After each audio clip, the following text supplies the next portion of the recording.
Hello, good evening, and welcome to the Talkin Kop. It's Sunday, the 24th of November. It's Gav, it's Emmet, it's Keith. It's Liverpool 8 points clear at the top of the Premier League after a 3-2 win away at Southampton. Today, Keith is awkwardly waving at everybody in the chat. Um, yeah, I don't know what to say about that wave, Keith. Big predator. But anyway, that's how Keith waves to all the families down at the football matches on a Saturday. Hi, guys. Anyway, Liverpool are 8 points clear. A 3-2 win away at Southampton.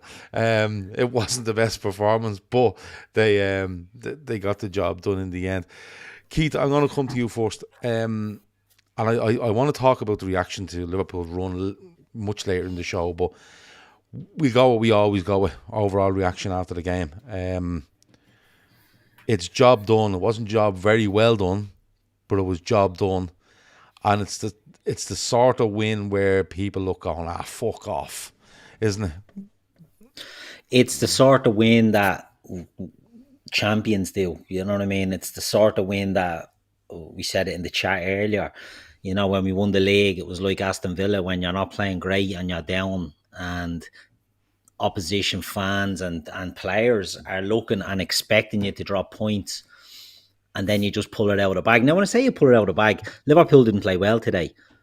They deserve to win. Like, watch that back tomorrow without any fucking emotion or tension in that, and you'll see that Liverpool absolutely marmaladed them. But when you have that tension in the moment, Man City dropping points, Liverpool, you know, have an opportunity to step on the throat a bit, and at times it looks like I'm gonna get onto the blade and the officiating later on, but it looked like there was all sorts going on to scupper Liverpool, but they came through it, and that's the most important thing. I don't mind winning ugly once you win. Do you know what I mean? I'd much rather that than, you know, heroic defeats while playing brilliantly. Give me the scuttery 1-0s or 2-1s, or, you know, give me them every day of the week. Give me 38 of them in a season and I'll be delighted. You know what I mean? So I'm delighted with that. I think it was a good performance. Southampton, again, I said this about Wolves a few weeks ago. When we played Wolves, they're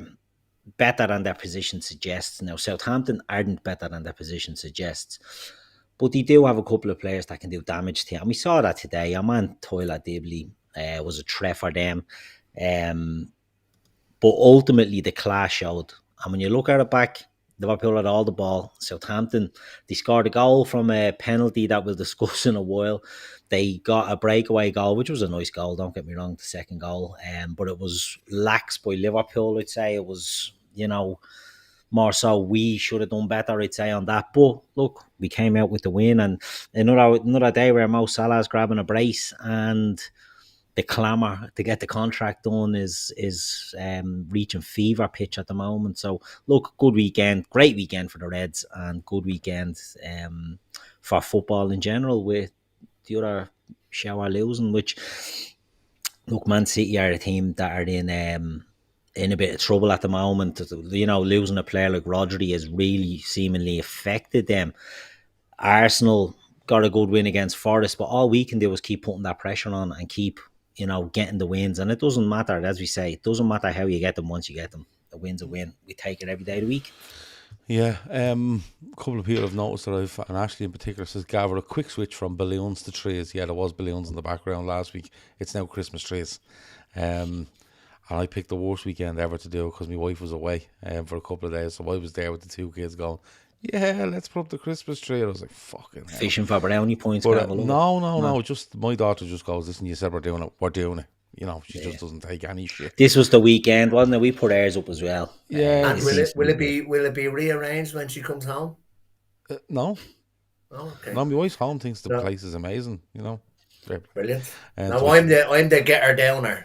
I'm not the decorator. I do it wrong. But the problem is here, right? Ratio of balls to.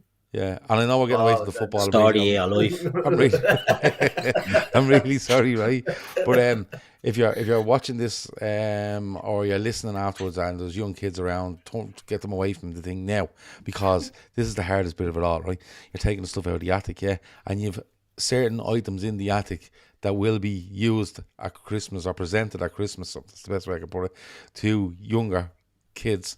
So you have to keep them children away from the landing, so you don't see into the attic. Yeah. You And could have made honest that a to bit God, more cryptic, I think. yeah, I could have been more You've given cryptic. the game away there. Like, Yeah, we know a listen, lot of kids kind listen of, to this show. yeah. Fucking hell. But listen, right, the hardest bit was distracting them while I got the stuff down and put the stuff back up. That was the hardest bit of it all. My daughter completely took over and just went, listen, just get the stuff down and I'll sort it out. And she did, in fairness to her. So there you go. Emma, Keith said there, take those wins. You know, I think he makes a good point, though. If you look back in the cold light of day without the tension and the drama, Liverpool are actually okay today. I think they played worse this season and won. They're okay today. The penalty we get on to in a bit. The second goal is a bit of a madness, but overall, they could have had 6 or 7. You know, and that's not me not digging them out, because I think certain parts of it was very, very poor. But it does say to other teams, like, you know, that there's narratives that continue to go on about not playing anyone, not hitting a bad step, you know, not winning when they're playing poorly. They played, I would say, probably 6.5 out of 10 today, and at times 7 and at times 4, but they won the game, you know, and that's all you can do. If you're not playing well, you pick up your 3 points, you move on, you go, we must do better on Wednesday, or we must do better next Sunday. That's all you can do, Emma. To me, it was a stereotypical first game back after an international break, and I was a little bit concerned about that.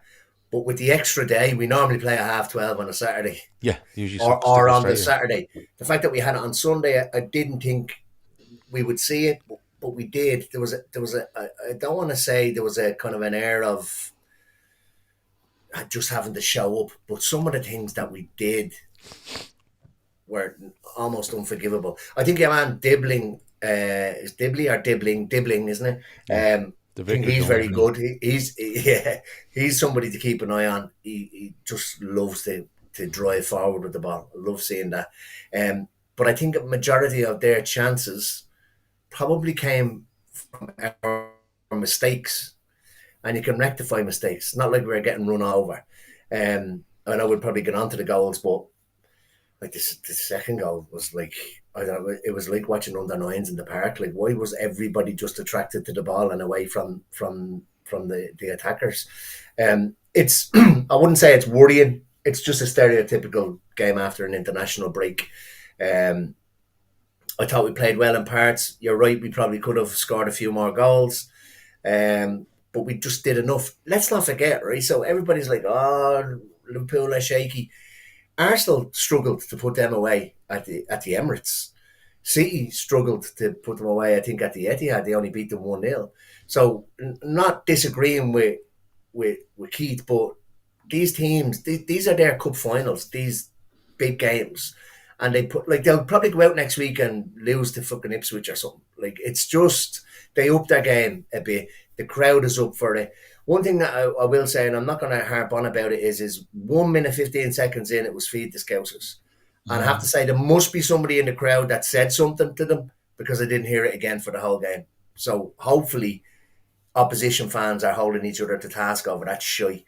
But okay, so Southampton isn't what the Monte Carlo of the South Coast, is it? Yeah, no, I know, yeah. But look, it's the 3 points is the main thing that matters. There's a few things, similarities today. Keith mentioned one with the Villa game. I think we've had another one of those earlier on in the season. I can't remember who it was against. But there's a lot of similarities. Right. Whatever about how far we are ahead and all that kind of stuff with 1920. The Salah whipping off his jersey. Like, you could get the I think it was against United. He whips off the jersey. You could get the two pictures today and put them side by side. That's almost late December, almost, early January. Yeah, almost identical. But it's that feeling, like, it's that we're going for this fucking league, like, and that kind of made me happy. But look, 3-2. You take another 20 of those before the end of the season easily. As long as the 3 points is all that matters. Yeah, like you're gonna have off days. The Liverpool of old, or even Liverpool maybe of last year, towards the end of the season, probably draw or lose that game. So there's a resilience about them, but it'd be great if they didn't need to be resilient. Just play every opposition, take every opposition on face value. I just think there can be a case that we not maybe underestimate teams a little bit, and we're probably lapses of concentration for certainly for the tackle leading to the tackle for the penalty, but like also like the defending. And I get that we try and press as kind of a group of players, but like somebody also has to pay attention to the other players, like who's marking these players. Like it's just all getting attracted to the ball like a magnet was just ridiculous for the second goal. I don't agree with the statement lapse in concentration. I think Virgil van Dijk needs to have a long hard look at himself after the first goal, without a shadow of a doubt. And they go on about Robertson and we go on about the penalty in a minute, but what he does for that goal is criminal. It's absolutely criminal what he does. He comes out of the fence, he runs out of the fence, and instead of just tapping it off to somebody, he tries to play a ridiculous fucking pass backwards towards a fullback or a midfielder that's dropping. It was horrendous. That to me isn't a lapse in concentration. That's someone that thinks this is getting a bit easy here. But that's what I mean. It's underestimating the opposition. Yeah. It's literally I'll stroll in here and sure, nothing will happen. Yeah. Well, way better than these. We're 1-0 up, and they were in control. They were 1-0 up and in control. They were passing it around. They were being doing the usual, keep the ball away from Southampton, make them run around, make them move, and then he does that. But we get into the goals in a little bit. John is calling this season a season of narratives, and he also points out that Arsenal gave away a 2-0 lead at home to Leicester and came back to win it in the last couple of minutes. Everyone was told that was the sign of champions. So, listen, it's narratives everywhere, and we'll get on to all that later because it's actually mad some of the stuff that people come out with. But the lineup, Keith, Kelleher's in goal. No sign of Simicast at all. Took a knock and was injured during training, so he wasn't to be seen. Robertson plays. Konate and Van Dijk, surprisingly for me, both play. I was under the impression that Konate was on 4 yellow cards, but I'm being told it's 3 league yellow cards he's on. Maybe it's 1 from a cup game. I don't know if that counts. 4 now. Yeah, it's 4 now, yeah. But it was your mate over there that was leading you to believe that, wasn't it? Yeah, it was Emmet. Emmet was telling him. Yeah. He was telling everyone. Yeah. Had us all panicking he did about Konate. Well, I think he might have 4 cards this season. There was a commentator 6 said cards, I think he said. No, there was definitely someone commentating on it a couple of weeks back saying that's his 4th yellow card of the season, which would make you think that's his 4th league one. Anyway, Bradley comes in right back, fair enough. Then he does Gravenberch, he does Jones, he does Szoboszlai. Gives McAllister a rest. He also gives Diaz a rest and goes with Gakpo, he goes with Nunez, and he goes with Salah. Any of that surprise you, Keith? Or should we stop being surprised or trying to be surprised? He goes strong when he has the ability to go strong. He doesn't feel like a manager's going to go, even if he's on a yellow, I'm not going to put him in. I'm going to take that and deal with the next game after this one when that's over. Yeah, I think that's the nail on the head, Gav. He doesn't seem to be, 2 moves ahead. He just deals with what's coming up, because while I was not surprised McAllister was left out with the yellow card situation, to bring him on then, people were a bit nervy. Oh, why would you bring him on? Look, you trust that he can get through the game. The worry I had was that the referee was a bit card happy at the start as well now. And I thought, any little contact by McAllister and he could end up getting booked. But I think Slot, from what we can see, and, I'll make this assumption, I'm not speaking for anyone else, he seems to trust the lads that are there. He seems to trust that, if it's Curtis Jones that comes in to play in a deeper role, he's happy enough for him to do that. He's been playing very well recently. If, let's say, Konate or Virgil, he seemed to go with them, and not necessarily the booking thing and the fake news that Virgil was injured and sent home from Holland for an injury. I think it was just job was done there, and they released him. Big Ronald the Red let him go home early. I think Konate is playing a lot of internationals now as well. I think he's captain in France in the last game as well, wasn't he? So he's played the 2 internationals. France now. Yeah, it wasn't a gimme either. It was against Italy, so yeah, like it's high level games, and you're sort of saying, right, the worry we've always said about Konate is the durability. Can he play so many games? And so far, Jesus Christ, touch wood, couldn't be going better. So maybe I would have looked at maybe bringing in a Gomez at the back for Konate, but he goes with Ibu, and all's well that ends well in that space. But other than that, I wasn't overly surprised. I mean, Diaz and Gakpo seems to be the flavour of the month at the moment. Not surprised he went with that. I think he goes with that as well because of the South Americans coming back. Yeah, which is understandable. Again. Which is understandable. And obviously Nunes starts up front, but that's because of the lack of options. You could have done Diaz through the middle, which we've seen him doing before. But no, look, I think it was as expected. Like you say, you touched on Tsimikas. Maybe that would have been one you'd look at with Robertson, but other than that, I think it was as expected. Emmet, getting into the game, a lot was made before about the weather, blowing a gale, all this sort of stuff. And like, as both of you have mentioned there, they lose narrowly at the Emirates, they lose narrowly at the Etihad.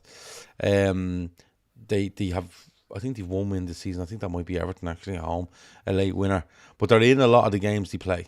And for the first, up until the goal for Szoboszlai, it was like, yeah, Liverpool are in the ascendancy. They look more threatening, but these are in the game. And I suppose that incident where their striker goes down when Konate rubs against them, and it's like, will you ever give me a break? But then we score, and I think it's a good press, but I can't understand what the goalkeeper's doing. I can't understand what the midfielder's doing, and I can't understand what the defender's trying to fucking do either. But Szoboszlai gets it. Yeah, and I reckon, before we go on, I reckon your man is just going, Vincent Kompany is ruining football by stinking the gaff out and getting a top job. And I think Russell Martin has his eye on a gig somewhere, and he's like, no, I'm playing like we're the top team in the world here. To hell with the consequences, because they're so fucking he's even give you so many chances. European with his chin strap beard and all. Yeah. It's crazy the way they play for the players that they have. I think it is as well, and it's, to be honest with you, like, it's not like they blitzed the championship and came up. They came up through the playoffs. You know what I mean? So, it was. But look, that's where they are. They're going to stick with this, and he won't be in a job at the end of the season, and they'll go back with that money to the championship. That's what's going to happen, right? But when you look at the goal, overall, it's like, what's the keeper doing? Like, rolling it to him at that speed when he's fully with his back, like, facing his own goal. He plays it back to the centre half, who, instead of just booting it out, tries to turn and play it back into another area where it's just come from. And you're like, what is happening here? But in fairness, Szoboszlai gets it, and it's a brilliant finish with his left foot. And I really felt then, right, that settles us. And I've no problem with us seeing out till half time here and just take the sting out of them for 15 minutes. And then we go into the second half, and our quality would show. It was a really good goal, wasn't it? Finish was. Yeah, it was just, and do you know what? I think he needed it for all the FIFA and Ultimate Teams people out there that don't appreciate what he actually, the amount of work that he gets through in a game. He misplaces the odd pass and stuff like that, but chances are he wins the ball back. He's won the ball back a few times in midfield today, I think, and drove forward to Diaz, or not to Diaz, to Gakpo, and then Gakpo gets a shot off, or Jones gets a shot off. He's doing the work. I think somebody said it earlier on, he's doing the work of two midfielders. So it was great for him to get the goal. But yeah, look, Southampton need to play to their strengths, like, against, like, probably one of the best pressing teams in the world at the moment. Now, we weren't doing it to begin with, and I think we only kind of started doing it. We're kind of feeling them out, see what they had, see what they wanted to do, and then we kind of engaged the press. But it was around about the time that they decided to fluff that. But it was a great press and a great finish as well. It always looks better when it goes in off the side of the post, doesn't it? All goals do. Yeah, they do. Yeah. But I'm delighted for Szoboszlai, I have to say, because he has put in a lot of thankless work up and down the pitch. Absolutely. So it's great for him to get his flowers today with a goal. Some people still won't give him his flowers. Even some of the chats we're in, or the chats I'm in, people still aren't willing to give him his flowers. So look, I was delighted for him to get a goal. I would love to see him get more, Yeah. but like I think what he's doing, and we're scoring freely. Salah scoring freely, everybody else chipping in. It's okay to have a player that puts in a lot of work and maybe doesn't score. Like, that's okay. Like, the team is winning, everybody else is scoring. If you were relying on him to be a goal scoring midfielder, well, then you might have an issue. But we're not really. You see, the thing for me with Szoboszlai is I think he misses one away at Wolves where he thinks, I'm making contact with this and it's in the net, right? And the keeper makes a save, right? And it's a really fucking good save. Now, he should probably get less contact on it and put it either side of the keeper, right? But I actually think it's down to his decision making when he's in those areas that's stopping him getting more goals. Because I was half expecting him to win that and look to pass someone inside. Here, you try take it. Where he just went, no, fuck it, and I'll just bend it in the corner. I actually think he gets, for me, enough opportunities every game to let one go. And listen, even if he has a shot or two shots in a game where you're thinking, I usually pass it there, it makes the other team think. But it was getting to the stage where Szoboszlai, when he got it, people were going, he's not shooting, he's looking for a ball, makes you cut off all the avenues. Whereas if he just opens up and hits one with his left or hits one with his right, it mightn't go in, it might, but it mightn't. If it doesn't, at least you're going, fuck, that fella was close there. Now when he gets it the next time, do I hang and look for the pass, or do I press him? If I don't press him, he could absolutely stick it in the top corner. And he knows we have that quality, or they know he has that quality. But it was 1-0. But Keith, Adam Lallana shouldn't be on the pitch. No, disgraceful. And you can talk about over exuberance and he's off his feet and he's up over the ankle as far as I'm concerned. And I mean, it's the consistency with these things. It's. You see a red card yesterday in the Everton game, right? Pickford and Norgard. I haven't seen that. I'm going to be honest. I haven't seen that. Well, neither have I. Right, so the ball gets crossed in, right? Across the box, Norgard's coming in at the back post and he's got his foot up, his leg up to try and get a connection on the ball. Pickford comes out and he connects with Pickford high up on the leg, below the knee, high shin. And Pickford's rolling around pointing at the shin and, it shouldn't have been a red card because Norgard is going for the ball. He's going to try and touch the ball into the net, right? And it's a genuine attempt, but it's like, it's high and it's reckless and it's dangerous. I think that was a worse challenge today by Adam Lallana than the one yesterday on Pickford. Now, that's not to say, Pickford, because it's Pickford, you're just saying it wasn't a foul. There was no force in it. In the I did see it now that you mentioned that one, one. He literally hangs his leg out. He's just trying to connect. He's trying to get a little touch at the back post or the ball getting whipped in. It's not in the end. Exactly. The intent isn't there. The aggression isn't there. The force isn't there. Whereas that one today by Lallana, I thought that was a dirty challenge. I thought it was bad. But then you see other ones. The Chelsea one yesterday, the Wilfred Ndidi on Cole Palmer, a disgraceful challenge on the back of his Achilles. No red card. And it's the inconsistency with these decisions that drives you mad. We had to suck up Curtis Jones getting sent off for a high tackle on Spurs when he was going for a ball and his foot rolls over the ball, and yet we see this. So it is very frustrating. Adam Lallana should have been sent off today. I don't care if he was a Liverpool player. And then to make it worse, he goes down injured and we put the fucking ball out of play. Yeah. And I get that he is quite pally with some of the lads in there and he's well liked and no, me bollocks.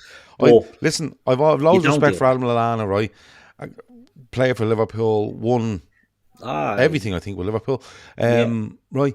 But at the end of the day, he doesn't play for Liverpool.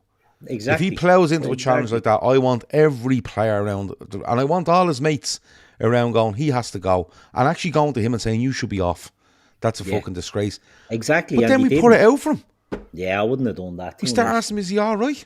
Yeah, bollocks to that. I mean, he could be, a great friend to them. He could be a wonderful neighbour to his neighbours, a great husband to his wife, a lovely father and all this shit. Filthy challenge around the ref. But then again, you can't say anything to the refs anymore, can you? You'll get booked, so it's a fucking hard. They tie themselves up in nothing. You know what I mean? Yeah. Well, like Chris says there, VVD asked the question, mates or not. Yeah, VVD does, and I suppose you have to be careful because if you say anything to a referee and you're not the captain, they're well within their rights to book you. But having said that, it's going on every week where other players are saying stuff and they're not being booked. It's very they choose when to bring this in and when not to bring it in. Yeah. Yeah. But he goes off eventually. And then the penalty. And Emmet, you can argue, is it in, is it out, is it on the line, is it not? In my opinion, I think Robertson is on the line, but I don't think he makes connection with the guy on the line. I think the guy is outside the box. Yeah. I'm not 100% on the ruling. Is it the fouling guy? You see, the foul has to happen if it's on or over the line. It's a penalty. Yeah, but I think this foul happens just outside, right? But I go back to it. But I go back to it. Someone should have given Virgil van Dijk a dig in the head after that. I don't care if he's club captain. I don't give a fuck who he is. Virgil, you are probably one of the most important players on this side. When we're winning 1-0 away from home, we're in control, we're moving the ball around. If you want to step into midfield, by all means step into midfield. But then you either get it to somebody in front of you, you put one diagonal in behind them for someone to chase, or you get it out wide to someone's feet, but you don't try play something back to where you're coming from, because that's what he tried to do, Emma. And Robertson is, for me, too square on. You should have just stayed off your man and said, right, push it by me if you want, I'm going to go with you. And I don't think it was lapse in concentration, and I'll go back to it. I think it was stupidity from Virgil van Dijk, and I think it was a little bit naive from Robertson, if I'm being honest. Yeah, it was. I'm trying to think of the word for it. Like, it's I'm better than you. Like, I can step in here if I want. Like, that's just the vibe I got off it. And like, for him to try and play a ball back to a position where he's just vacated, so there isn't a player there. Like, do you know what I mean? I know I went to Robertson. I was listening to something else earlier on. They said Robertson should have, like you said, should have just not made the challenge. He was going realistically away from goal, and there was somebody in the middle to cover it as well. But it's just, you're right. Like, Virgil, as good as he can be, like that's probably the worst you've probably ever seen out of him. But all of a sudden he thinks he's some defensive midfielder that he can just take on players, and I think there's 3 of them around him. Like you said, you just get rid of it. What are we doing fannying about with it? Like, the tackle for me is outside. I said it earlier on. If the referee thinks that it's close, you blow the whistle, you give it free. VAR can then tell you it was inside, and then you change it to a penalty. Yeah, but I don't. The rush to try and point to the spot. It wasn't a rush though, because the ball goes way past, and he takes a couple of seconds and then blows and points to the spot. So I don't think he rushed it. But I'm kind of with you. You give the free kick and you say, look, give the lesser of the two, and I'm giving a free kick here because it looks like it's outside, but there's a possibility it might be in. Can you have a look at it? But they were never overturning that penalty. That was never going to happen. Like, especially with who was in the fucking box anyway. Like, this is a new thing as well, is it, that they have the camera on them? I've only noticed that. Sometimes they do it, don't they? Sometimes. Yeah, I wasn't. Anyway, yeah, sitting there in their fucking PJMOL hoodies, 2 spas. Yeah. But like, it was never being overturned. And like I said, if he had given a free, I don't think they overturned the free. But like, they do it with yellow cards. Right, I'm going to give you yellow here, and then they can decide if it should be upgraded to red. Yeah. It's that close to the line that he needs to have given the free kick and then be told, actually, you might want to go and have a look at that. That was never being overturned. But likewise, I don't think it would have been overturned if he had given a free either, because it's not in the box. Robertson's foot touches the thing. It's not his foot that fouls the guy. It's his knee. And his knee is outside of the box. You can see it. It's side on. They showed it, the freeze frame. Yeah. I don't know how they came to the decision. I really don't. Other time there is this rule where if the foul continues into the box, is another one of these rules, but it didn't. But that's nonsense. It catches him on the knee. Yeah. Your man goes down. He lands about 4 feet into the box.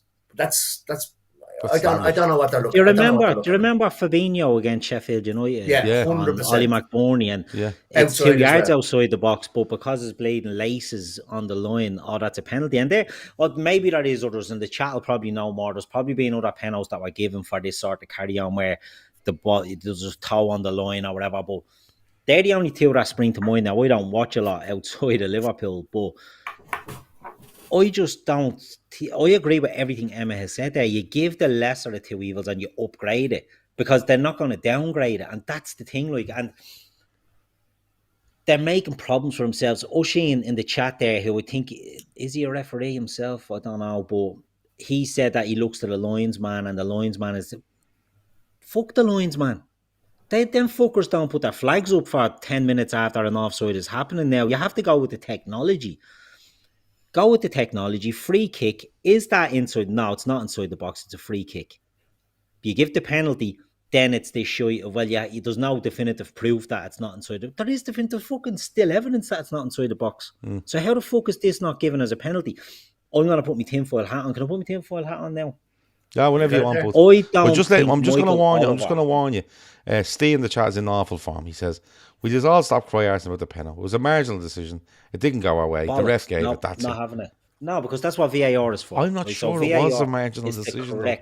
VAR is to correct wrong decisions. The English referees, the PGMOL, have made themselves, set this stupid shite with their decisions of there has to be a high bar, there has to be clear and obvious errors. You go with the decision on the pitch, you don't re-referee the game. That's the whole point of VAR. If you make a mistake, you re-referee the fucking game. So that's a mistake, right? Now, back to my little rant here about Michael Oliver.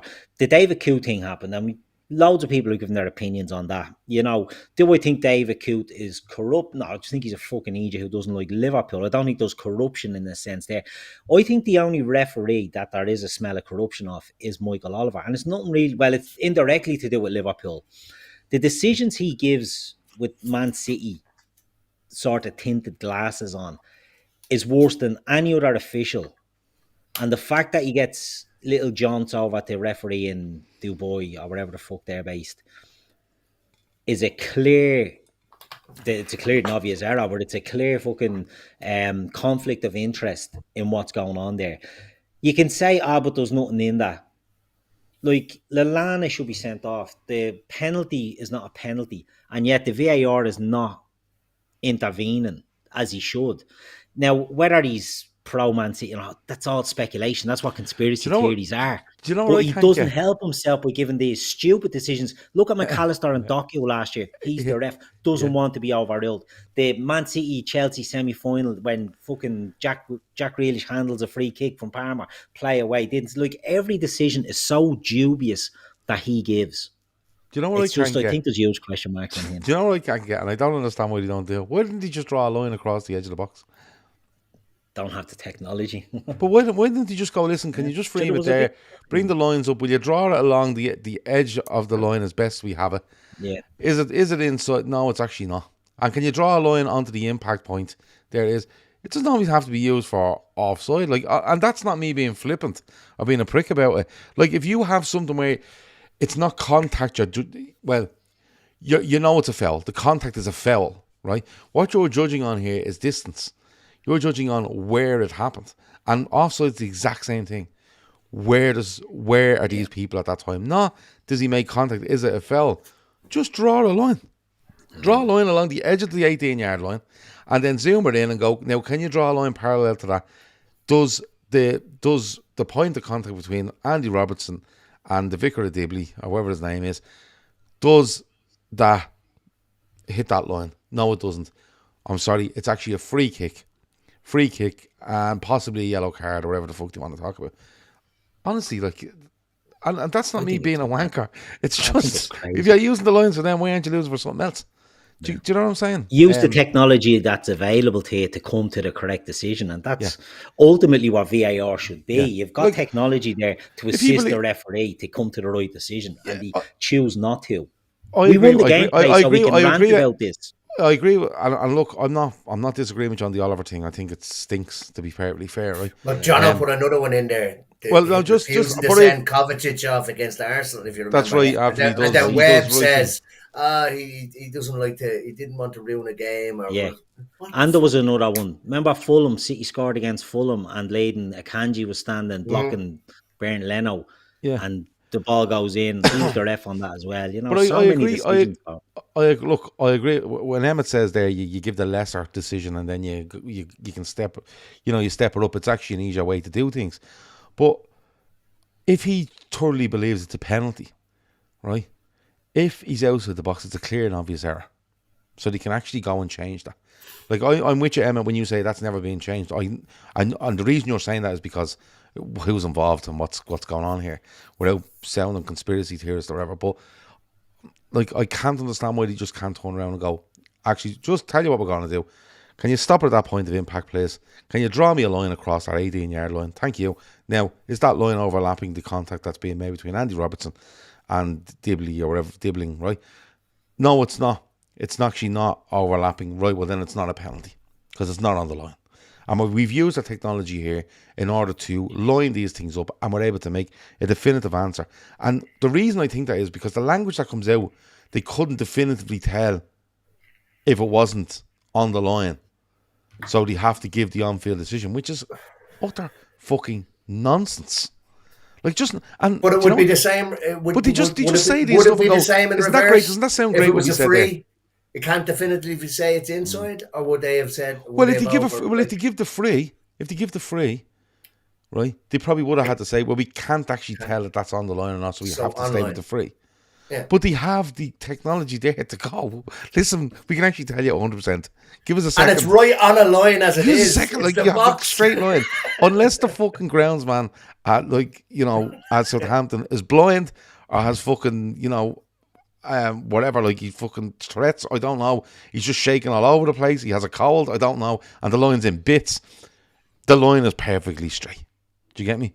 It's perfectly straight. So just use it. But they don't use it. But anyway, in fairness, as much as we can give out about that, I think Virgil van Dijk is appalling in it. And I think Andy Robertson, the funny thing is, your man actually slows down, has a look at Robertson, then says, I'll have a go with you. It should have given Robertson loads of time to go, you're slowing down, now you're going to go, I'm going to anticipate this and run beside you.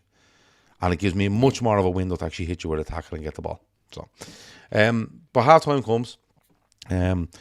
Liverpool are bright at the start of the second half. They're quite bright when they come out. And Keith, then we concede again.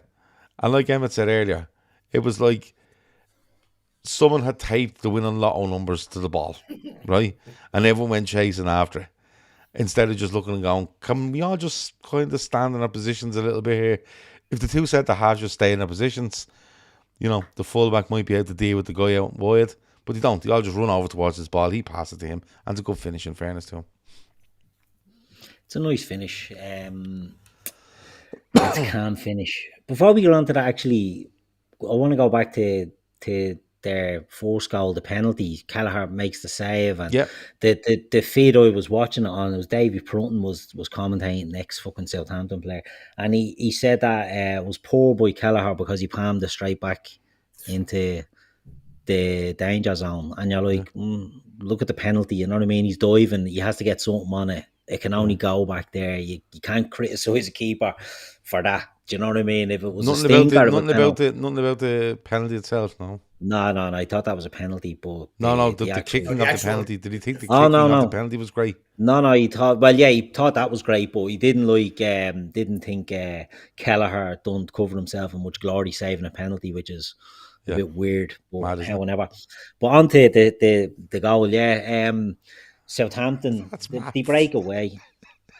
But when you listen to the narratives, when you listen, because I didn't know who was on Sky, right? And it turns out it was Alan Smith, wasn't it? So I'm like, I'm not listening to Bleeding Neville or Carragher. No, it was Carragher. Was it? Yeah, because I've written down here to talk about fucking Carragher as well. Anyway. See, I wasn't listening to that, so I left. I stuck with Davy Prunton.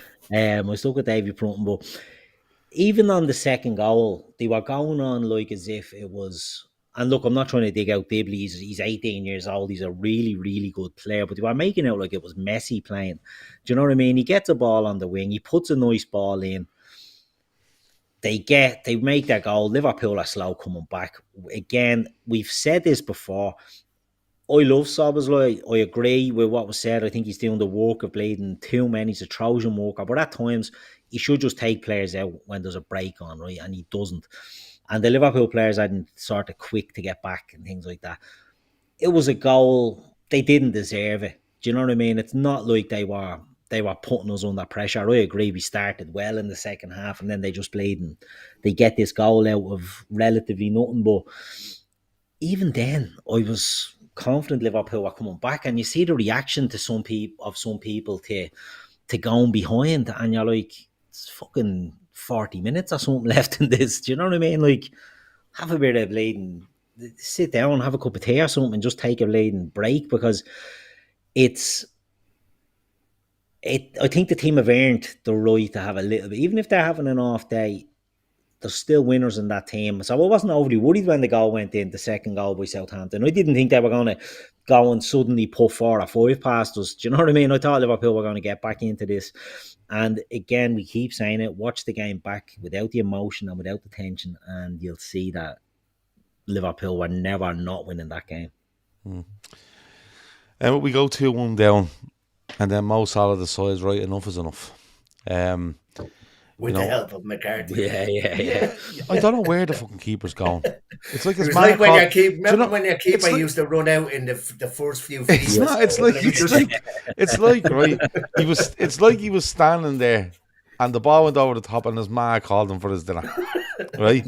And he half ran out and went, "But ma, I'm playing," and she went, "Get in here," and he went, "All right then," and he just ran past the play, and you'd see that on the street all the time. Someone knocks on the goal, and you're like, "Oh, I tell you, ma, she's a bitch for fucking calling you," but it was so weird, and I don't know where he was going. The only thing I could think of is he expecting A, Salah not to get to that, or B, the ball to fizz through to him? He's trying to. Is he trying to anticipate that ball's going to break and fizz, skip, and he's going to get it? Because it looks like he's coming out because it's an excellent ball from Gravenberch. It's a real, like Fabinho had played a few of those into Mane a few times as well. It was a very Fabinho kind of little dink over the top. But I think McCarthy probably thinks there was too much on it. I don't know whether there's talk of the wind. Did the wind hold it up a little bit, and it got to? Was it not a good pass? And it looked like it was going to, like you said, go all the way through to him. And then like the touch by Mo, like it's unbelievable. Like everybody, I've seen kind of articles and everything about Salah's first touch is terrible. Salah's first touch is unbelievable. He's pulling balls out of the air, but that just letting it land on his foot. Did he mean it? I'm not sure. I was just praying and practically blowing at the fucking telly to try and get the ball. He has to mean it, because there's no way he's taking that touch that far ahead of himself if that ball's over the top and the keeper's in the goal. There's no way. He must be running in and thinking that keeper's coming out. He has to catch him out of the corner and go, where's this fella going? I'll just touch it past him here and we're good. But it makes it 2-2. I don't know what the keeper's at, but we'll take it. But he really is in the intensity. He could have had 3 or 4 today. But he was quiet enough in the first half. Like quiet enough in the first half. But he just seemed to, like somebody said it there, and I think that's spot on. Chris, he says Salah almost demanding the ball at 2-1. He was like, "No, give me the ball." But I absolutely believe he did mean that. I would have liked him to maybe not play so wide, because I think what it did was it took away from Bradley bombing up the wing. Getting beyond, it was taking up a bit of space that Bradley could have actually ran into. So whereas Trent will always sort of go inside and be looking at them in spaces. Bradley is more orthodox, isn't he? He saw a little bit in the first half. I think Bradley got forward and pulled one. It wasn't a great ball across.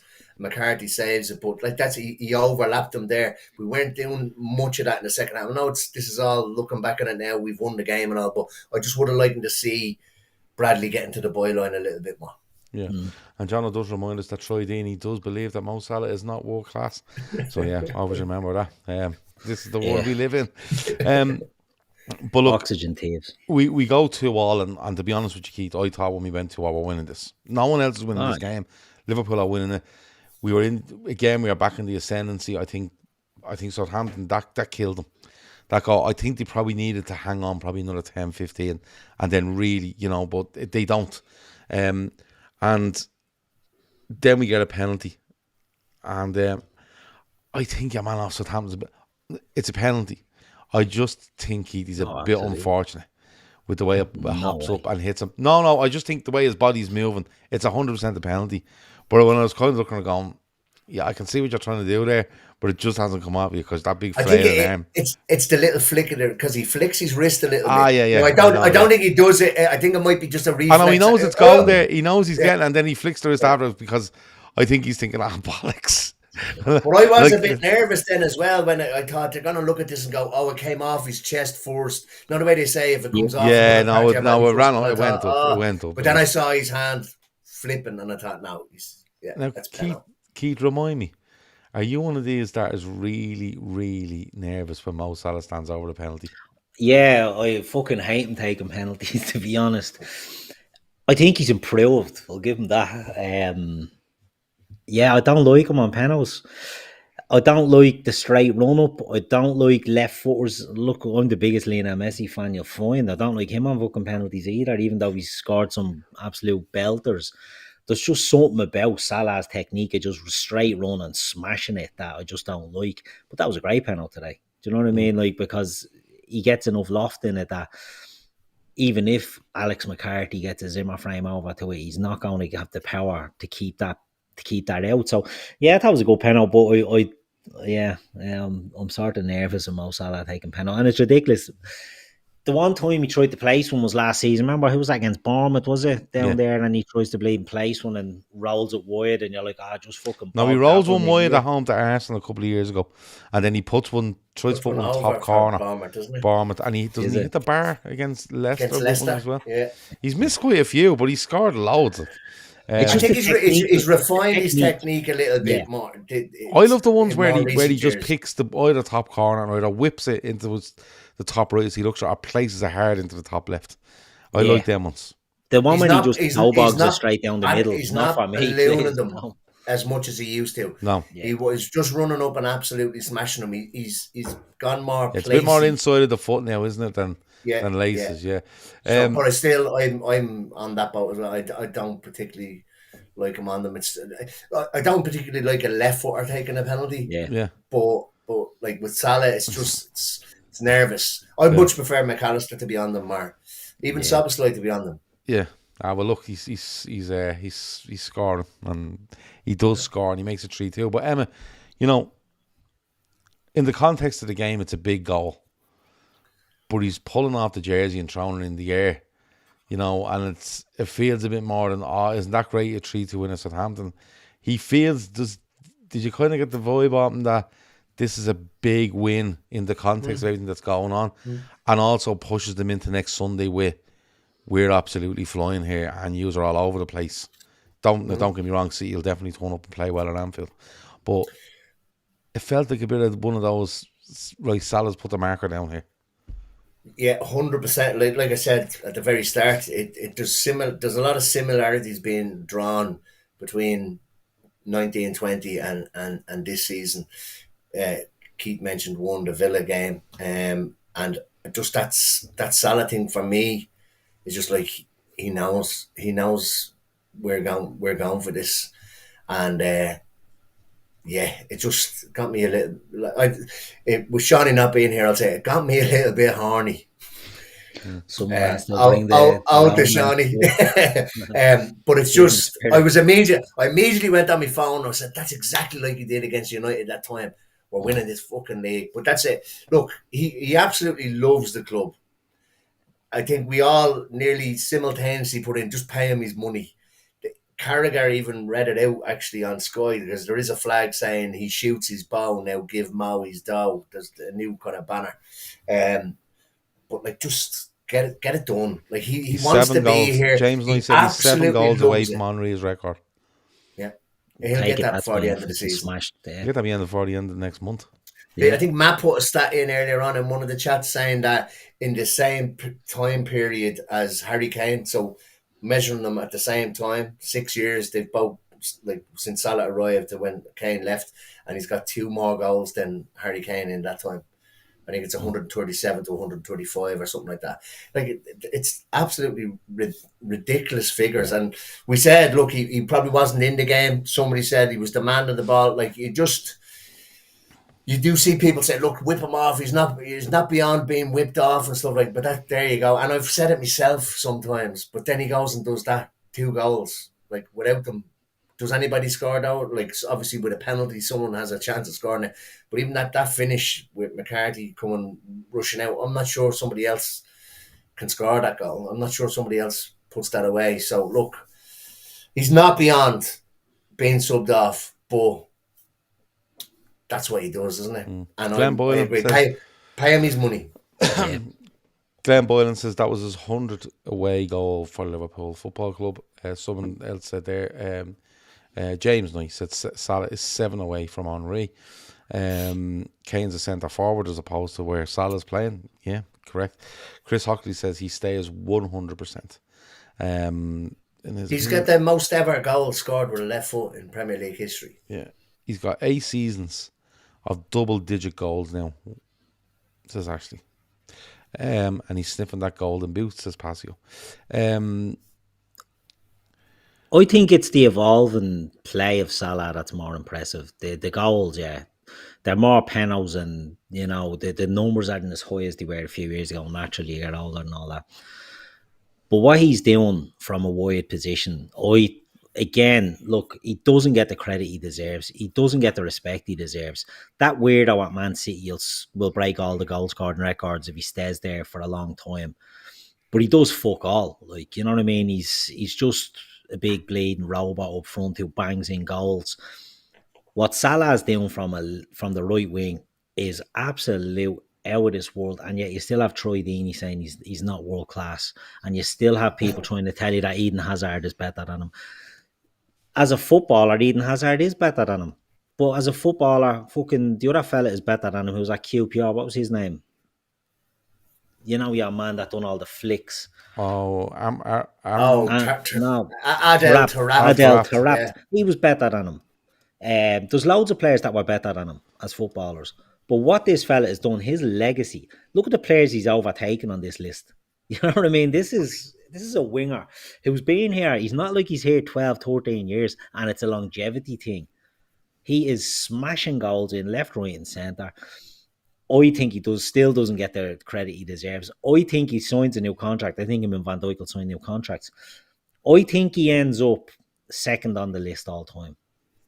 Behind Shearer. Because I think the numbers are slowing down and it will take an awful lot to catch Shearer. He's never catching Shearer's on 260. Yeah. Is it 260? Yeah, something like that. Yeah, I think he's only about 45 behind Kane now. That's what I mean. I think he ends up second on that list. Now, as you said, Haaland probably, if he stays at City, will, you know, be up there in no time. He won't. His goals in League 2 won't count. Yeah, true. But it's centre forward and it's expected. Do you know what I mean? This is a fucking right winger who we were told was a one-season wonder, who we're told isn't a good player, who we're told is a diver, the most disrespected footballer, the one player who gets refereed different to every other fucking player. I seen a mad stat the other day that Mo Salah, it was something like about the 136 fouls Mo Salah has received in X amount of years, right? Or X amount, 2018. Right? 126 fouls. It's less than Jack Grealish got in one season. Yeah. For Manchester City. It was a mad stat I read. Andrew Beasley put that up, and it was, and he says in the thing, he goes, look, Jack Grealish is the extreme example, but one player in one season got more fouls than Mo Salah has got in 6 years. Fuck off. Like, this mad, fella is disgraceful. There was another one, I would think it might have been the Anfield rap. Somebody read out a stat and they were reading out across all of the, I don't know if it was all of the leagues in Europe or just all of the leagues in England, and he was 245th on the league table of players that have been fouled so many times. So top is obviously the player that's been fouled the most or been given the most frees. Salah was down at 245 or something. Yeah. Last year he finished 36th or something, or 6th or something like that, and but now he's down at 245. Wasn't he? Yeah, that's right. Yeah, it's mad. Listen, before we go, I want to mention our charities, which are in the link or in the description. If you want to donate there, you can. For the fans supporting food banks. Like a Carry On movie, this. The fans supporting food banks and the Lighthouse Cafe. You fucking walked into that and I'm sick. Especially that plunker prick getting me on it. But if you want to donate, you can do. If you can't, please share amongst your family, your friends, colleagues, wherever it might be. The link is there for the Laura Lynn Hospice as well, if you want to support Phil and the challenges he's doing. And Football Prizes latest offering, which ends on Monday the 2nd of December, is there, and the tickets for that is flying as well. So if you want to check them out, everything is in the description. Full on signed stuff from Istanbul, I think is the one this time. Program. The program, yeah, and loads of instant prizes as well. It's always got, like, there's so many prizes in these things. I think it's $2.95 a ticket this time, and the tickets are flying for that. One little bit of info I want to give you later, but we'll do that before we finish. Emmet, we looked at Man City. I thought they were horrendous against Spurs. After 10 minutes, they looked like a team that... There's all this talk about them aging and stuff like that, which you can name a lot of players that are 30 and above. I get that. But they just look like a team that are low on confidence without a doubt. They just look low on competitiveness, I think, is more than anything else. It seems to be very easy to get away from them, to pass around them, to play through them.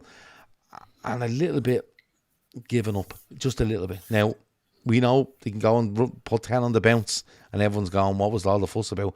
But they don't really look like that at the moment to me. And that's one story. But the other one is Arsenal. Right? And I've seen a tweet from an Arsenal fan today. I think it might be in like Camden AFC or AFC Camden. And the words were, well, the result here doesn't really matter with regards to Liverpool and Southampton. I've seen enough that 9 points will drain away over the next couple of weeks. And I was like, well, the results kind of do matter. I think they matter more than anything.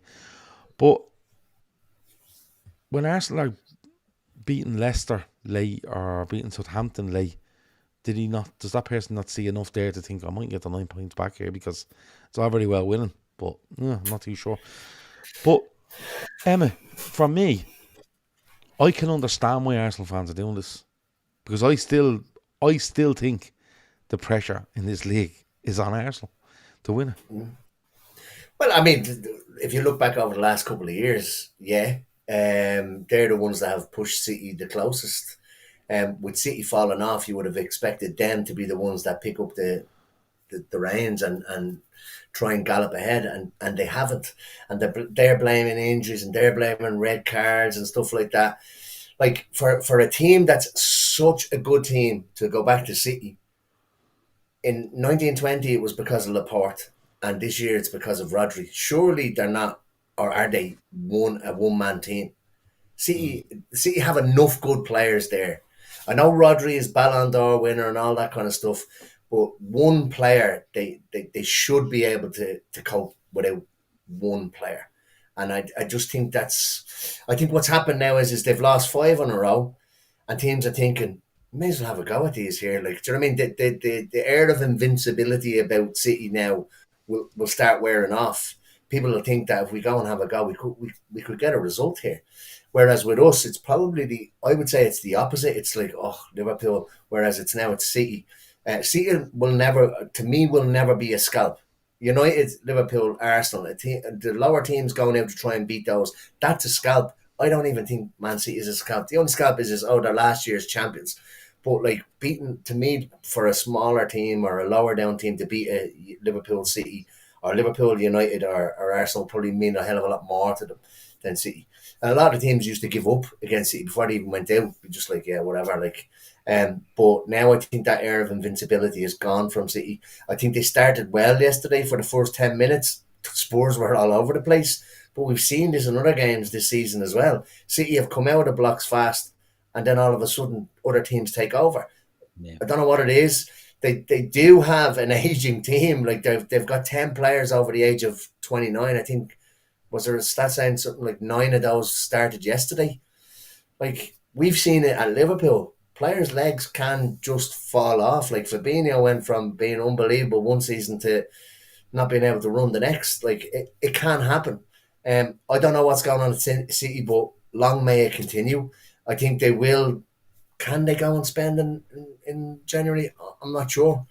Does anybody want to go and join them in January with what might be hanging over them? But in terms of Arsenal, I'm not going to say Arsenal are out of it. They're far from out of it. They've come back from bigger deficits to win leagues. I think they did it in 97, 98, was it, against United? They were 12 Yeah, points behind. they were 8 behind with 3 games in hand.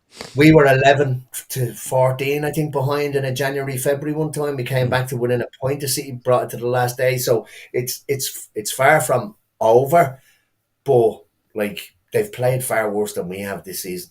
And they're more suspect. I think Arsenal, no, maybe not. I'd say I've said it a few times. We've the strongest squad, I think, of the three, and it's probably a toss up between Arsenal and City. Yes, who like they've good 11s, but after that, they've no real strength.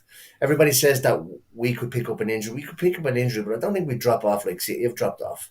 Yeah. Like if we lose Salah or if we lose Van Dijk or something like that, we'd probably struggle, but I don't think we'd struggle as much as we're seeing these. And I don't know whether blaming Rodri is kind of papering over cracks or whatever like that, but yeah, it's far from over. If we go and beat City next week to go 11 ahead, still won't think it's over. We've been burnt in the past, but I much prefer to be in our position than in Arsenal's position. Yeah. And as somebody said there in the chat, like, Arsenal are banging on about this and City are on the worst run in I don't know how many years, and Arsenal still behind them. Yes. Jonathan does say we still have to go away to Newcastle, City, Spurs, Villa, Chelsea, Arsenal already have done this. I'm not sure why we're ignoring this.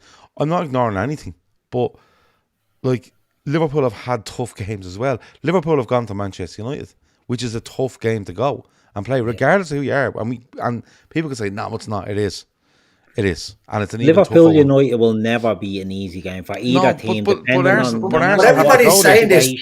We've beaten Bournemouth, and both of them have lost to Bournemouth. So, like, you can't say, "Oh, you've played." No, we still have. But also, yes, we do. In response to the Arsenal stuff, in response to the Arsenal stuff, we've gone away to Arsenal, and Arsenal haven't come away to us. Yeah, do you know what I mean? We've played Brighton. They've played Brighton, right? We've played Villa. They've went to Villa. Right, but at the end of the day, like, we're 12 games in. You know what I mean? We're a third of the way through the season. It's not like nobody has played nobody. Liverpool have a tough run in at the back end of it, but like people are saying, Arsenal have a handy one now till February. I don't actually agree with that, because I think that you can look at any game in the league and go, that could be a bit ropey. Actually, they're doing this or they're doing that, and I include their next couple, obviously City, but then you go to Newcastle. Newcastle at home are a different animal to Newcastle away. Always have been since the dawn of time, right? But then the Everton are fucking deplorable. But it's the last ever derby at Goodison. Arsenal don't have to go and face Everton. Arsenal away at Everton is nothing compared to Liverpool at Everton. So you can throw the Spurs thing at me, but when we go to Everton, it's a much bigger event than when you go there. Do you get me? And when we go to Spurs, it's as big as an event for them. Well, probably not as big, but it's a fucking massive game for Spurs when we turn up at their place. I understand Arsenal have played tough games, but so have Liverpool. It's not like we're 5 games in here and Arsenal have gone out. It's not like we're 5 games in and Arsenal have played Newcastle, City, Villa, Spurs and Chelsea away. That's not how it works. They've also played Southampton at home. We've had to go away to them. They've played Brighton at home, so have we. I think they played Brighton at home and drew 1-1. They've played Leicester at home and nearly fucked it up. We haven't played Leicester yet, so we can't argue them. There's so much going on, but Keith, I still understand why I see Arsenal fans, and I'm telling you about that tweet earlier because it made me laugh. But I can see why they're doing that, because any other situation, Arsenal fans, I think, would be looking, going, oh, it's going to be hard to catch them. And in fairness, it's Man City, and that's how they are. But Arsenal must have to be still looking at this, going, City are making a bollocks of this, and all the pressure is now on us to win it.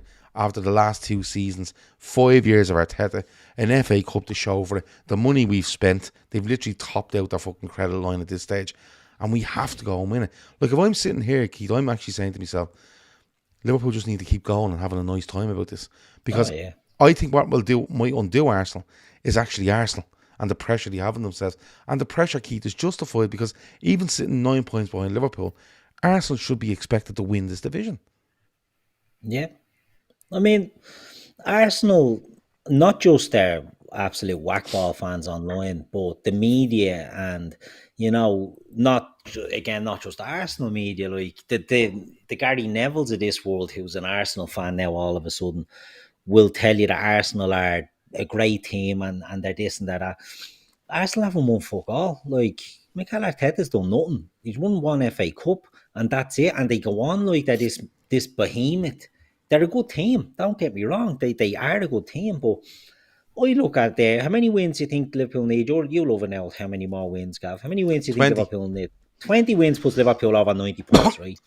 20 wins from the next, what's left? 26 games. 26 games. If Liverpool win 20 them, it'll put them on 91 points. Yeah. Arsenal aren't getting 91 points. Not a fucking chance. I think... Not a chance. Well, we've dropped 5 points. They can max out at 100 points right now. So they're on 22. They can max out at 100. Like, they're not getting that. Do you know what I mean? So Arsenal, I've said this all along, until Arsenal win the league, they're not going to be challengers. Like, they haven't challenged Man City the last 2 years. It's been a cakewalk for City. You know what I mean? Like, Arsenal have not been, we've seen the real challenges, and you have to go into the 90s to do that. You have to be getting into the 90 points. Now, I know they got 89 points last season. It's one off or whatever, but you have to be hitting that 90-point mark. And I don't think Arsenal are going to hit it. Do I think Liverpool will hit it? 20 wins? Yeah. I don't see why not. Do you know what I mean? I don't see why not. I think Liverpool are in a great position. And if Arsenal fans want to say I'm glad it's not City that we're chasing, I'm glad it's Liverpool. Liverpool are the unknown quantity. And among even Liverpool fans, who are sceptical about Slot, we don't know what, over a 38-game season, we don't know what way Slot's team will develop. We can only go off that 12-game sample size and the Champions League and the Cups. And I think Liverpool look a hard outfit to beat. I think they look a difficult team to break down. You don't get many chances against them. And I think 20 games is very achievable for 20 wins, in 26 games is very achievable for Liverpool. They don't have to win 20 out of 26. You can still get draws and still get to that 90-point mark. But the pressure on Arsenal... Brian O'Halloran says there, he feels there's no way Arsenal get to 90. They'll need 68 points in 26 games, which is 22 wins, 2 draws and 2 losses. It's not happening. I don't think it's happening. And the thing is about... I'll also add to what you just said there, Keith, as well. We're now 8 points ahead of Man City, right? So I'm not losing the run of myself. City would prefer Arsenal to be 8 points ahead of them than us. 100%. Yeah. 100%. I just think, but I do see, I'll say it again, I can understand why Arsenal fans are trying to have this outlook, because the pressure is on them. Yeah. Like and you know what? I'm not alien to the thought of Arsenal fans believing that they can, that they can pull that 9 points back and win the title, because it's Liverpool there and it's not City. That's a natural thing to do. I think if it was the opposite way around, we'd be going, we can catch that Arsenal side. But City, if that was City, you'd be kind of going, nah, 9 points off them, a third of the way through the season, the chance that it's going to get bigger and not smaller. Do you know the sort of way? But we have players that went through that dance with them. We've done that dance, but the dance we've done with City, experience. The dance we've done with City, I don't think I'll be going on a mad run in 21, 22. But if you look at 18, 19, that was just pedal to the fucking floor from day one. And whoever come out. Do you know the sort of way? But we also won the Champions League, and we're getting, the year before, we're getting the Champions League finals. Like what Liverpool have been doing, we've done the heavy lifting over the season. Arsenal haven't done the heavy lifting and still haven't got over that line. And I don't know how they got over that line, because something Emmet said about Liverpool having the best squad, even than City. Look at the attacking options. Shawnee Lawson said it in our chat earlier that, no Sterling and no Mahrez, or there could have been yesterday, he said it, no Mahrez, no Sterling. The amount of goals that loses Man City, if you look at now Savinho and you look at Doku or Grealish, they don't give you numbers. So when that big weirdo, if he's not scoring all the time, there's not many goals coming from them there, and that's killing them. And then they're conceding at a rate of bleeding nuts. Kyle Walker, I'm on the verge of challenging him to a race now, because he can't fucking run anymore. He is absolutely... I'll race you to the ice cream van. Yeah, he is stuffed. And if he's watching, I don't care. Come here, He is Sam. absolutely done as a pace merchant, which got him out of so much trouble. I He couldn't was believe so I couldn't fucking believe he good. just invited Timo Werner and went, "Yeah, you run in there and I'll chase you." Yeah, And I went, like, Timo Werner's not great, but fuck me, never don't ask him for actually. a foot race because he's fucking rapid. Sam says, Saka coming out and saying they will win the league this time shows how arrogant and overconfident they are without anything to back it up. Did Yeah. Saka come out and say that? Did he say? Well, there you go. See, they're He hasn't said that fragile. recently. I presume he said that at the start of the season. They're very fragile, aren't they? Arsenal. They're bleeding emotional wrecks. You'd hate to be in the trenches with them. They would absolutely. I'd be interested to see though. I think they've West Ham next weekend away, but not so much away games. I'd be interested to see what happens if they go 1-0 down at the Emirates in the very near future. Just to see what reaction comes out of the crowd. Do they back them and go, "No, come on, we can do this," or is this fucking just absolute 60,000 meltdowns right in front of your eyes? Oh, 100%. Do you know what Arsenal are like? Does anyone watch I'm a Celebrity get me out of here? No. Probably not. In the chat, there's a fella on there called Dane McCulloch, right? And he's a Northern Irish fella, and he's doing all the trials, right? And he quit one the other day because they were filling the box he was in up with sand, and it was up to his knees. And he said, "I'm a celebrity, get me out of here." No one could believe it. And he goes back and he says, he's trying to convince that, I'm doing these challenges because the public think I can do it. This is Arsenal. Do you know what I mean? They tell you how great they are. But at the same time, they're saying, "I'm a celebrity, get me out of here," when the sand gets up to their fucking knees. I don't think they have the minerals. I don't think they have the balls to do it. And until I'm proven otherwise, I'll never change my opinion on that. Arteta's a fraud. I'm never going to argue with the position Liverpool are in. I think it's a fantastic position. I think there's a huge opportunity next week to put City to bed, to be fair. I think if you go 11 clear of City, the way they are at the moment, I just think they'll just go, you know what, let's just motor on here at 1.5, 1.6, 1.7 points a game or whatever it is. We get top four and we concentrate on everything on the European Cup, getting players back and whatever it is. Arsenal, for me, I've said it all the time, that you always feel like they're on a fucking tightrope all the time. They're always on the edge. It's razor's edge all the time. And it could go bad in one game for them and then it'll be a knock-on for a couple of games. And that'll put them to bed. But Liverpool just have to go and keep doing the business. And look, it's a massive game next weekend. It's not going to be easy, anything but. But I always say, if you get through that, if you take in little blocks, if you get through that, you bounce into Newcastle and Everton away. If you go and take 6 points off them, you're kind of going, lads, we're 15 in here now. We're very close to halfway in, and we'll be at least 9 points clear. At least, and that's what Liverpool have to keep doing. But I do go back to something Kev said during the week where he went, listen, roadblocks are going to come. Little bumps in the road are going to come. It's how you respond to them. And if you draw the game, and it goes to, if you lose a game and it goes to 6, you just make sure the next change in that is 7 or 9. And it's not, 3 or 4, whatever it might be, or 5, whatever it might be. That's where Liverpool have to keep going. And there will be points we go, oh, fuck, we lost that game. They're going to be down to 6. And, you start doing all the maths. But I still think we put ourselves into a position where when these road bumps come, they're not as impactful as though if you were 4 or 5 points behind them. Yeah. You're building up this insurance. I know it'll start getting a little bit tetchy if we have a couple of bum games, like, do you know what I mean? And they do start catching up on us. But yeah, but I don't think it's too early to start doing like numbers in your head and where could you be at this stage and that stage, because like Liverpool have, they have City, they have Newcastle away, Everton away, and then I can't remember who they have after that. I know does that bring us into Southampton in the League Cup? Yeah, I think it does. And then you've Southampton away in the League Cup, and then we're into, I think there's a game on the 22nd. Then we've Leicester. We've Leicester at home on Stevens' Day / Boxing Day. We go away to Spurs in around that time as well. Spurs on the 22nd of December, then Leicester on Stevens' Day. Yeah, we've got Girona in between Fulham and Everton as well. Yeah, so there's plenty Leicester going on there. On St. Stephen's Day, was that the same as 1920? Yeah, we were away that day. Yeah, We're at home this yeah. one. But look, All the it's ladies. More similarities. I don't think it's too early to start doing numbers in your head, but little blocks of games. Little blocks of games, tick them off. If you keep playing 3 games and taking 7 points, 3 games and take 9, 3 games and take 6, 3 games and take 9. You know, if you keep turning them over at that positive rate, you'll be thereabouts. And I still think Liverpool should be going, listen, this is the great crack. This is the crack. Yeah. Let's just keep going for it. Anyway, before we go, man of the match, I never asked this. Emmet. You'd have to give it to Salah, wouldn't you?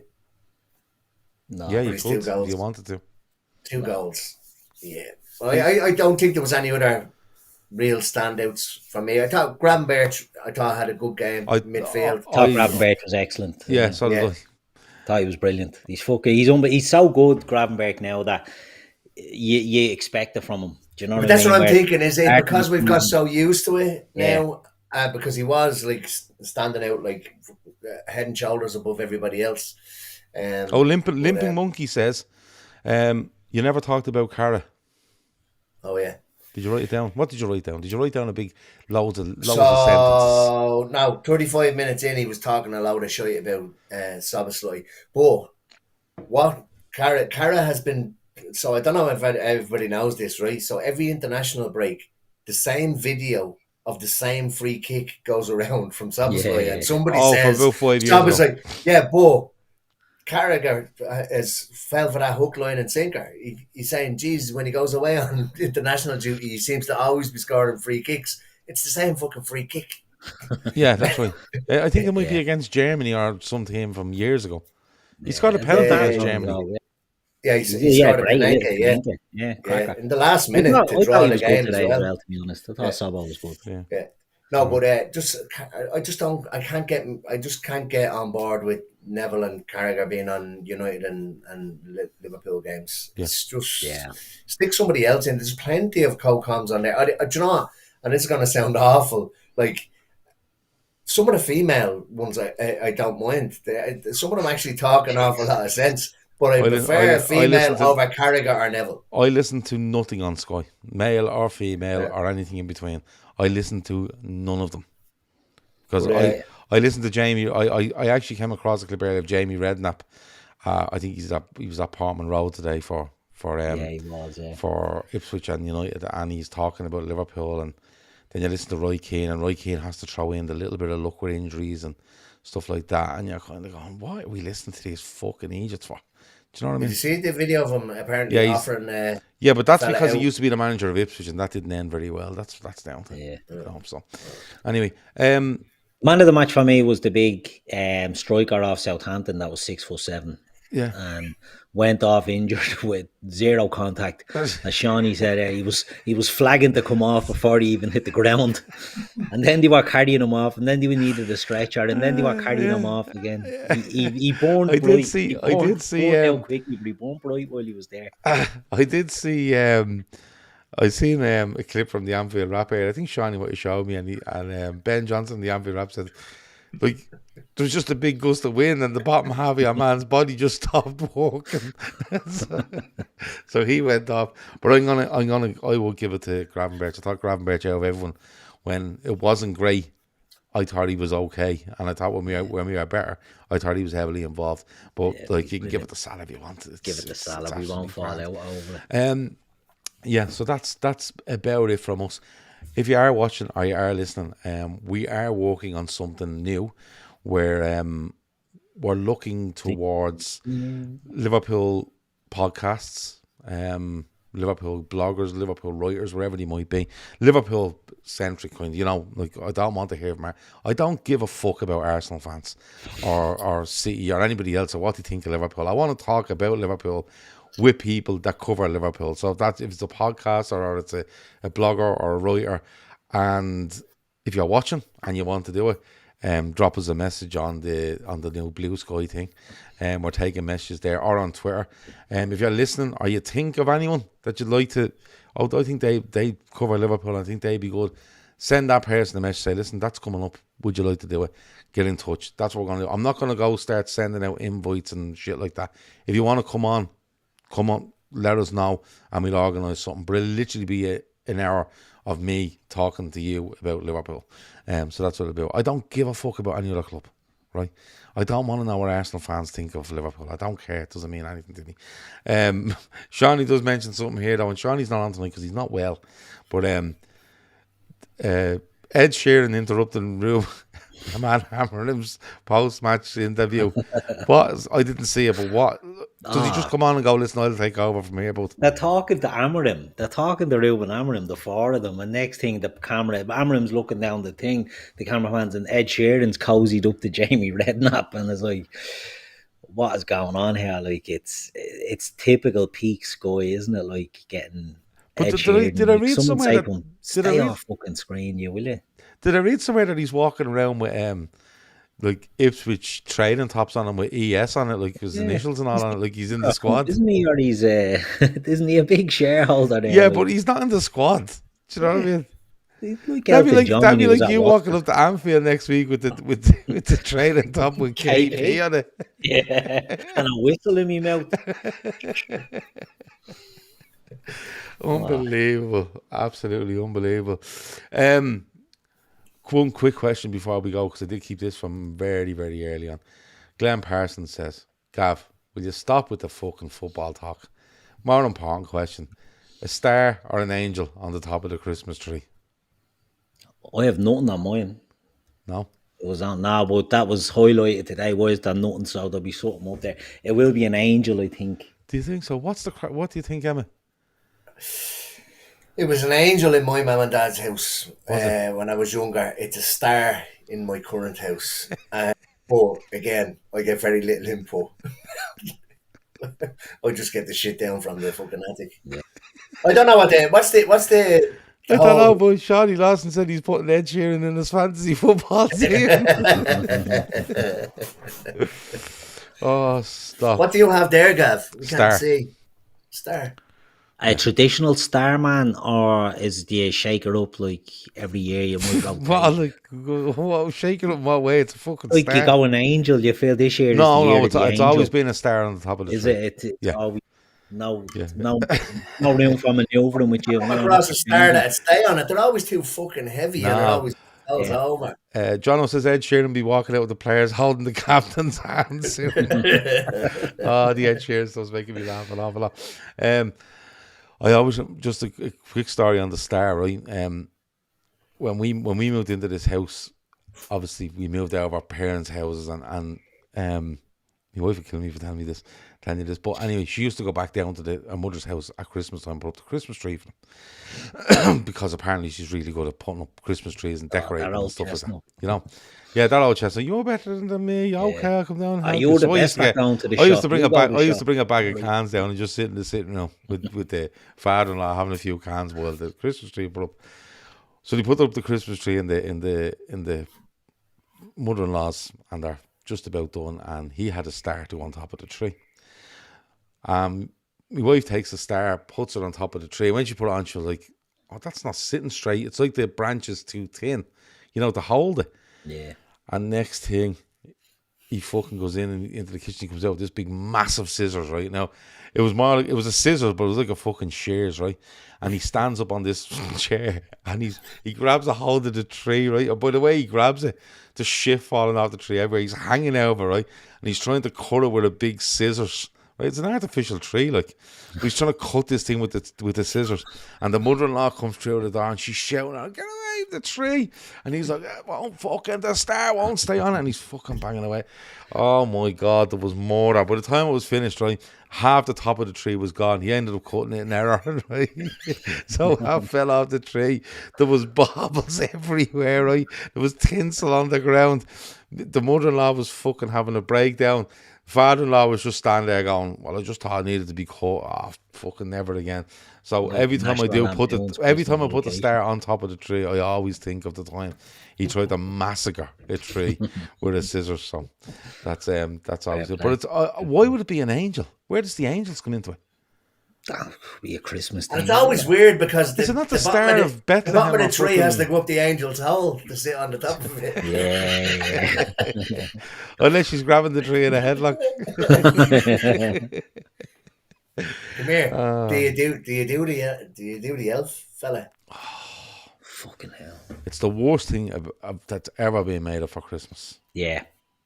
Isn't The it? pressure that goes on. So what'll happen there, right? My wife will come out and she'll say, we have to start. I looked on TikTok and I saw a good idea. Just for maybe that. put And I'm forward like, a warning like you put earlier on about the attic. No, we're past it now. Yeah. Okay. Yeah, this thing cancelled. But she'll say one thing and then it'll be the bane of your fucking life for the next month. Yeah. And you can't just put the little fucker anywhere. No. It has to be bleeding like elaborate, like as if people are Come judging here, what's the... Can I ask you, right, without even thinking, when you're left to do that in the evening time, what's the first thing you think of doing with it? What's the first thing you... No, like, when you think, what am I doing with this fucking elf?